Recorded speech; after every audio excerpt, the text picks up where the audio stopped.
मतदानाच्या प्रचाराच्या तोफा ज्या आहेत त्या थंडावल्या आहेत. उद्या मतदान होणार आहे.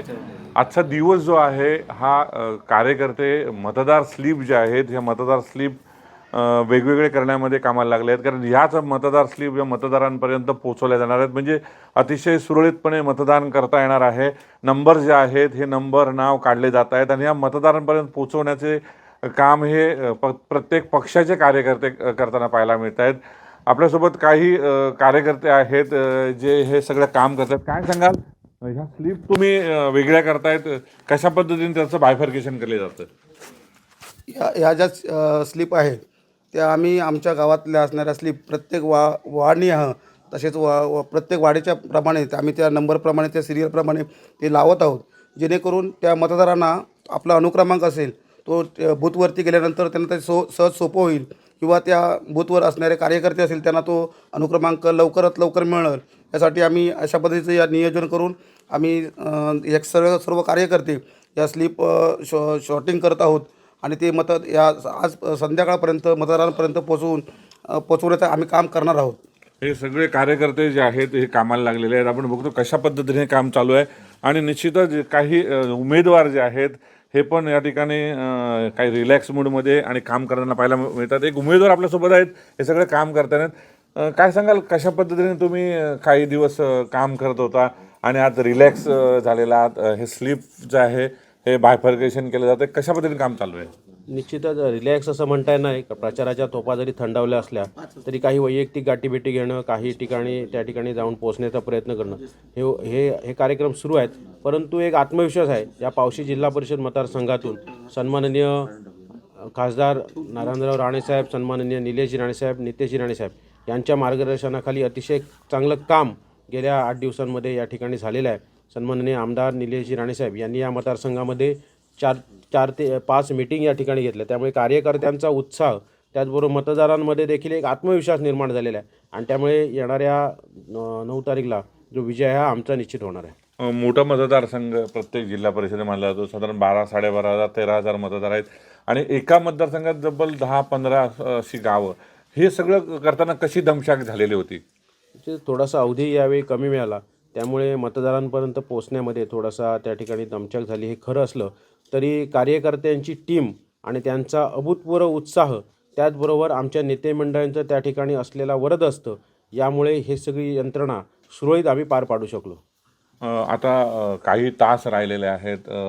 त्यानंतर तुम्हाला थोडा विश्रांती घेतल्यानंतर वेळ मिळतो की प्रत्यक्ष जाऊन काही कार्यकर्ते पदाधिकारी भेटण्याचं कसं काय आता दिवसभराचा कार्यक्रम असणार आहे? आज दिवसभरामध्ये काही जे आमचे प्रमुख पदाधिकारी असतील महायुतीचे, त्यांच्याशी गाठीभेटी घेऊन उद्याच्या संदर्भातलं नियोजन करणं, त्याचबरोबर काही ठिकाणी जाऊन वैयक्तिक गाठीभेटी घेणं, मतदारसंघामध्ये कुठे काय समस्या असतील ते जाणून घेणं, त्याचबरोबर मतदार स्लिप आणि इतर यंत्रणा व्यवस्थित पोचली आहे की नाही त्या ठिकाणी ह्याची खात्री करणं हे आजच्या दिवसाचं प्रमुख काम असेल. तुम्ही निवडणुकीच्या मैदानात आहात. खरं तर हाय व्होल्टेज लढतीमध्ये तुमचा समावेश होतो, कारण इथे पारंपरिक प्रतिस्पर्धी जे आहेत तुमच्या पावशीमधून अमरचंद सावंत यांच्यावर तुमची थेट लढत होते आणि तुम्ही ही लढत अशासाठी आहे की निलेश राणेसाहेबांनी प्रचंड प्रेस्टिजची केलेली आहे, कारण त्यांच्या अतिशय निकटवर्ती तुम्ही मानले जातात. यासोबत तुमच्यासोबत जे आमदार निलेश राणे आहेत त्यांचे स्वीय सहाय्यक असलेले निखिल कांदळगावकर पंचायत समितीमध्ये रिंगणात. कसं बघताय लढतींकडे? निश्चितच लढत निश्चितच काटेकी टक्कर आहे असं म्हणायला हरकत नाही, परंतु आम्हाला आत्मविश्वास आहे. आमदार साहेबांनी जे काही काम गेल्या 3 वर्षामध्ये उभं केलेलं आहे, त्याचबरोबर आमदार झाल्यानंतर त्यांची जी दमदार एंट्री आहे आणि त्या एंट्रीमुळे लोकांवर पडलेला प्रभाव असेल, त्याचबरोबर गेल्या 10 वर्षामध्ये इथले जे स्थानिक लोकप्रतिनिधी होते, आमदार, खासदार किंवा इथले जे माजी जिल्हा परिषद सदस्य होते, यांच्या दुर्लक्षामुळे हा मतदारसंघ गेल्या 10 वर्षामध्ये मोठ्या प्रमाणात पिछाडीवर गेला होता. रस्त्यांची अर्शता दुर्दशा झाली होती, पाण्याच्या सुविधा नव्हत्या, लोकांना त्या ठिकाणी अनेक अडचणींना सामोरं जावं लागत होतं. परंतु गेल्या 3 वर्षामध्ये आमदार साहेबांनी या मतदारसंघाचा त्या ठिकाणी प्रभारी म्हणून जबाबदारी घेतली आणि गेल्या वर्षभरामध्ये त्यांनी आमदार म्हणून जी काही दमदार कामगिरी केलेली आहे, या कामगिरीच्या जोरावर आम्ही निश्चितच उद्याच्या पावशी जिल्हा परिषद मतदारसंघामध्ये विजय खेचून आणू. ह्या सगळ्या वोटर स्लिप ह्या किती वाजेपर्यंत जातील? कारण अजून एक चिंता असणार आहे. आज रात्र आहे फार, आणि ती पण रात्र मतदानाच्या आदल्या दिवशी फार महत्त्वाची मानली जाते, कारण असं मानलं जातं की रात्रीचं खेळ चाले, असे पण प्रकार काही होतात. कसं बघता याकडे? आणि हे विशेषतः तुमचा उद्या सकाळपासून 5:30 पर्यंत तुम्हाला डोळ्यात तेल घालून काम करावं लागणार आहे?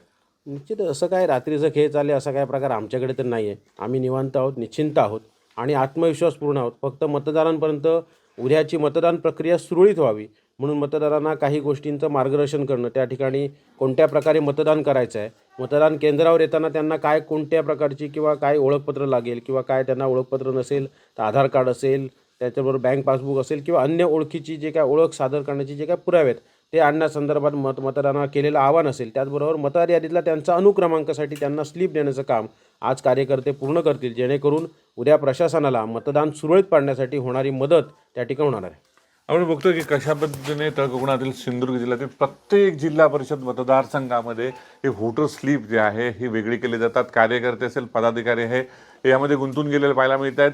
काही रिलॅक्स वेळ जरी मिळाला असेल तर आजच्या संपूर्ण दिवसामध्ये तब्बल प्रत्येक जिल्हा परिषद मतदारसंघात 12,000 ते 13,000 मतदार आहेत आणि त्याच्या प्रत्येक घरोघरी हे व्होटर स्लिप पोचवण्याचं काम हे कार्यकर्त्यांचं असणार आहे.